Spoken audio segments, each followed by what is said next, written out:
How's it going, everyone? So, as promised, I said that I'll be making regular videos for YouTube, and I'm going to start off with a good one today. As I said in the other videos, that my videos, I never put thought into them. I just have a glimpse or a scenario pops into my head. It's like, I'm going to make a video on that. That's how I've always made videos from the start. I never have any plan whatsoever, nothing written in front of me, nothing written on the side, nothing to look at, nothing. But what I done today was I wrote down 1, 2, 3, 4, 5, 6 little bullet points. And what I'm going to title this video is how bad it got for me. And what I mean by that is like I have it written down here, the abnormal behaviours that I engaged in while I was trying to rid myself of the anxiety. And I'll go through a couple of them, and I literally have 6 bullet points here, and it took me at least, when you need to like close your eyes and think about like all the scenarios that like you do when you're trying to rid yourself of anxiety. I literally closed my eyes for like 30 seconds and I wrote down all this in 30 seconds. So it's not as if I sat there for hours to think, oh, what did I used to do? It's literally just a couple of seconds, like off the top of my head, the real ones that stuck with me is like I knew these cycles of behavior, these habits, these rituals, they used to just really, like when I look at them now and I look at recovery and how I got rid of all these things, I look at it now, I was like, yeah, it's no wonder my self-state stuck in this for 10 years, and it's no wonder why you guys are looking at videos like this on YouTube trying to seek a way out, because you're probably doing the exact same behaviors that I did. Now mine were very extreme, guys. So the reason why I like making these type of videos is that like I love being vulnerable about the situation. Like when I was going through my anxiety disorder, it was, I very rarely wanted to be so vulnerable. I'd tell people, yeah, I have panic attacks, I have anxiety and stuff like that. But I'd never get into great detail of what I'm going to share now.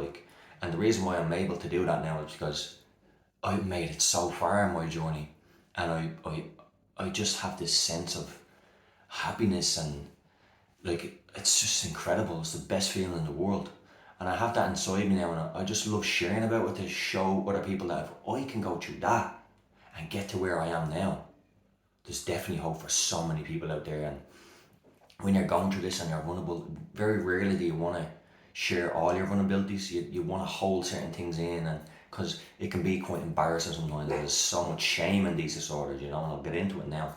So I have shared these because I've been recovered now nearly since 2019. So I've shared a lot of this, but only since I've recovered did I actually have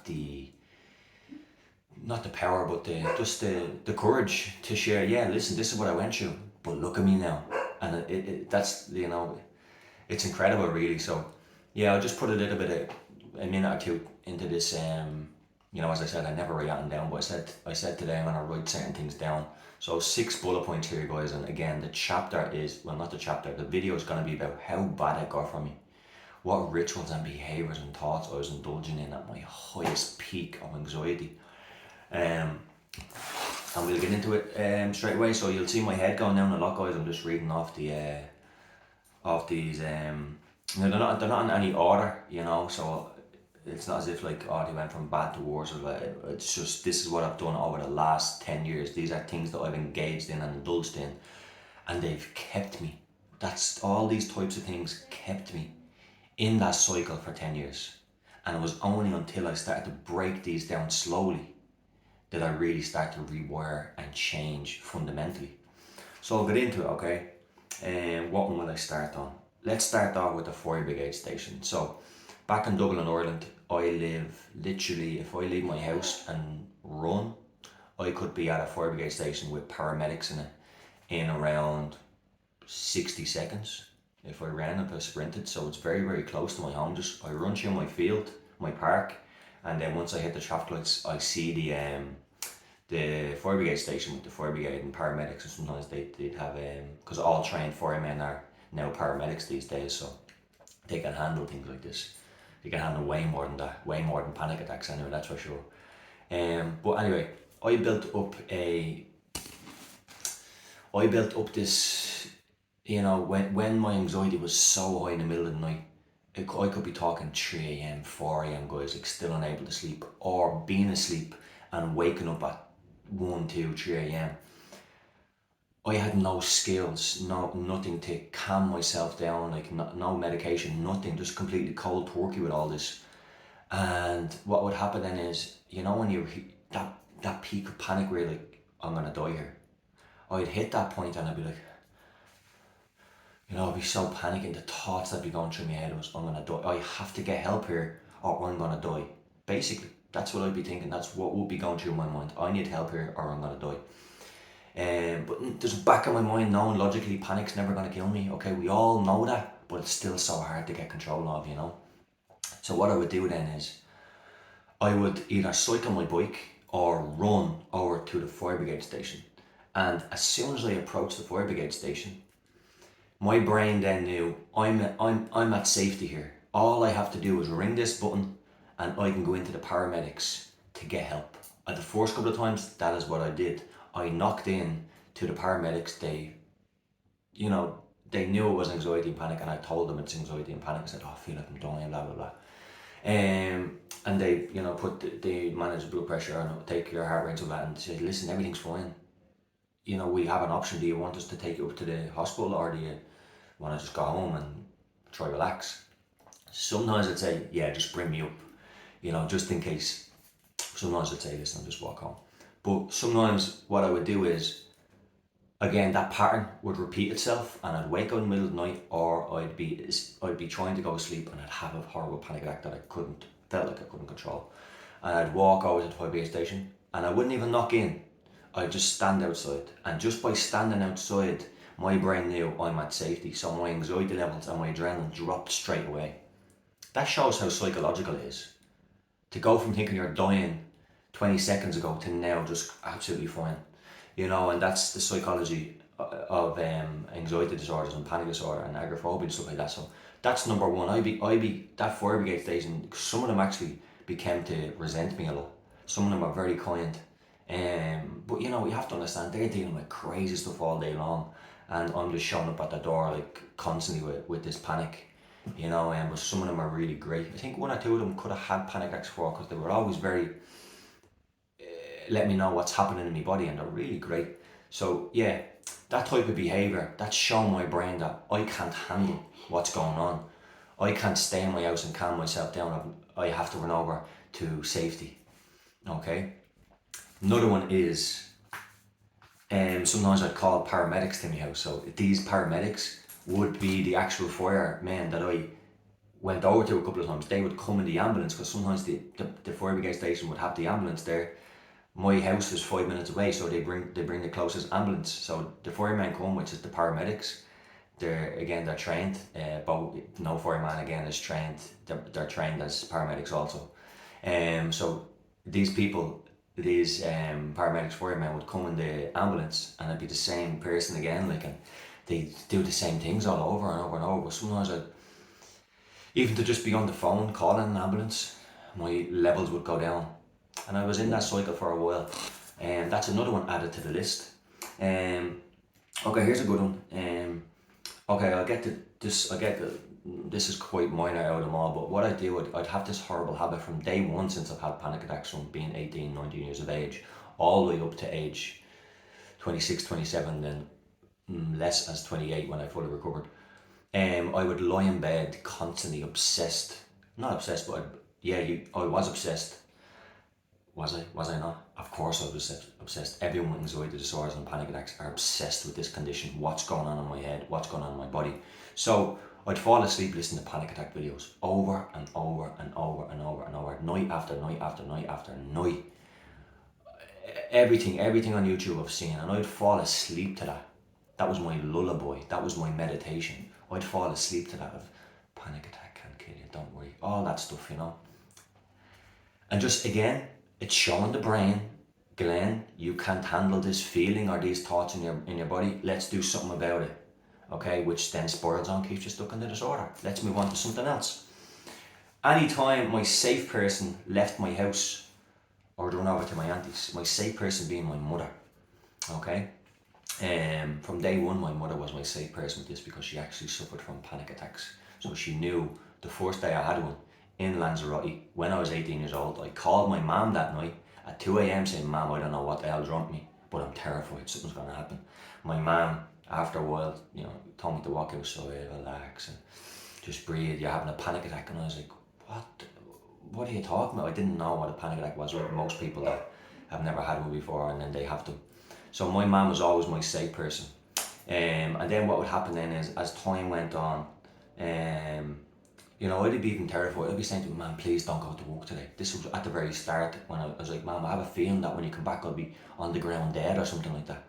That's what I thought. I'd have a feeling that, oh shit, like if my mom goes, I'm going to have such a horrible panic attack that it's going to cause a heart attack or a stroke, or I'm going to collapse. That's the way the mind goes when you're having this horrible anxiety, this high anxiety and panic. That's the mind of someone who's gone through the disorder.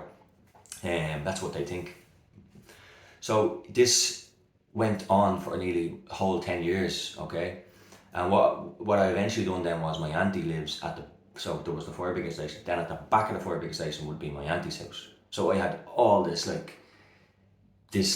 bubble of like safety zones, okay, and safety people. So when my mum went to work, I remember waking up in the morning, there'd be no one in the house. I wasn't working, I was unemployed because of this crap. My mum be in work, my sister would be working or in college, my other brother would be in college, and my other brother would be in school. And I'd wake up and I'd be just panicking, and I'd have no one there. And what I'd do, I'd get on my bike and then I'd cycle over to my auntie's and have breakfast in her house just to be around someone. So I'd do that type of behaviour. Again, what's that showing? I'm not safe. It's showing the anxious brain that no wonder I stay like that for 10 years, because I indulge in all these types of behaviours. Okay? We're going to move on. There's one really bad one that I had, okay? No, they're all going to keep you stuck in the disorder. They're all quite bad. There's another one. Oh yeah, okay. Stay. Guys, there was one night in particular. This wasn't something that I'd done often. This was one time, and I think it was for 2 nights. I remember about 4 or 5 years into my disorder, I was absolutely crippled by this. Okay, crippled to I had some bad states. This was one of the worst. I remember I hadn't slept properly in probably 2 or 3 nights. I was absolutely exhausted. I remember lying in bed at night, okay, and I was literally shaking with the thoughts that were going on in my head, guys, okay? Shaking. In so much fear. I was afraid that if I fell asleep, I wouldn't wake up. I was terrified, guys. So what I did was, it was around 24, 25 at the time, I think. And I remember going into my mum at night around, I don't know, let's say 1 or 2 a.m. I woke my mum and said, "Man," I said, I'm broken here. And I said, "Mum, listen, can I lie at the end of your bed to go sleep?" And my mum was like, my mum's great, she's brilliant. If you want to lie down, no problem. But you're safe, and you can handle this. Nothing's gonna happen. It's like, "Mum, I'm literally scared to fall asleep. That if I fall asleep, I'm not gonna wake up." And my mum, knowing what panic is, she's just lie down the end of the bed, rest yourself, and let the anxiety sink away.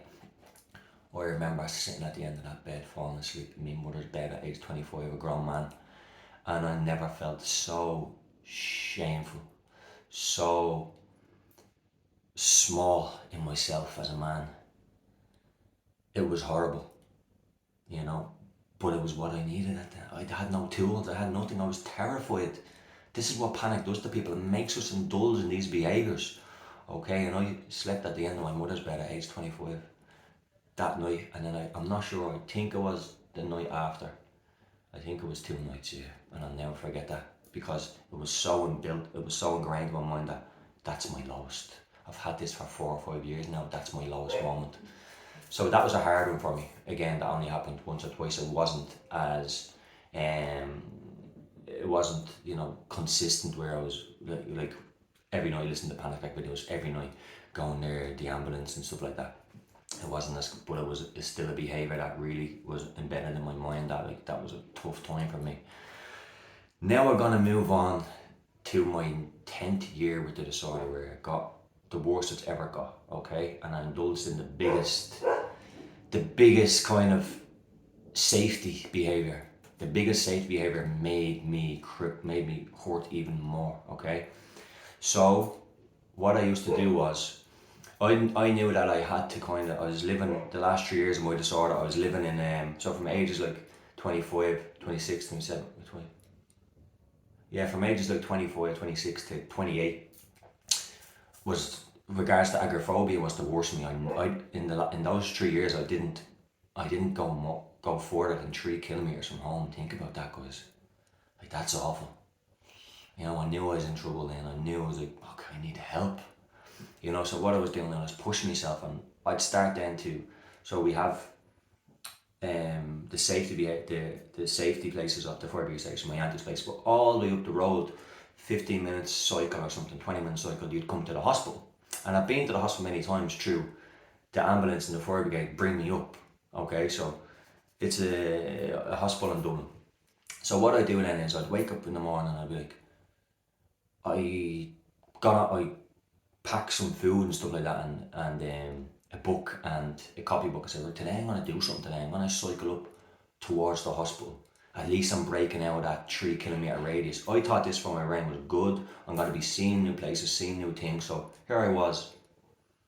After breaking the cycle of being away for 3 kilometres, I was around 8k away, probably, let's say. But I was close to a hospital. That's the only reason why I went up that way, because I'm close to medical help. And that behaviour went on for at least 6 months to 8 months. It was constant, guys. You know, constant. That I remember so clearly, and sometimes I'd even walk around the hospital. Like, it was awful, guys. But that was my rock bottom. Those moments, cycling up to the hospital, like, I'd be dressed in nice clothes and all, and have my bag on my back with my anxiety books, and thinking I'm doing something. Okay, at least I'm having a routine, at least I'm having structure and going towards, but I was only going that direction because it was safety. It was safe.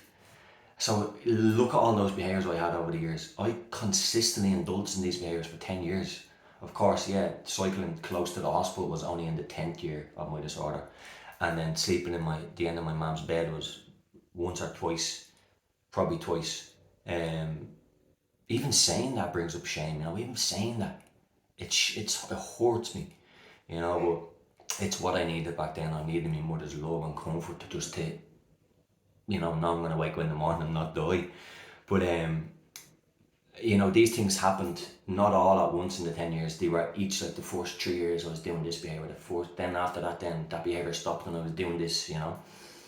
But these are all the things I was doing in the 10 years that I suffered with the disorder. So you can see I was doing them constantly, like, not once a week, or like, constantly, guys. Okay, so you can see how my brain, my everything in my being was just, this guy is an anxious mess. This guy is, I had nothing to calm myself down, guys. No medication, no tools, no nothing. I went cold turkey through that disorder for 10 years.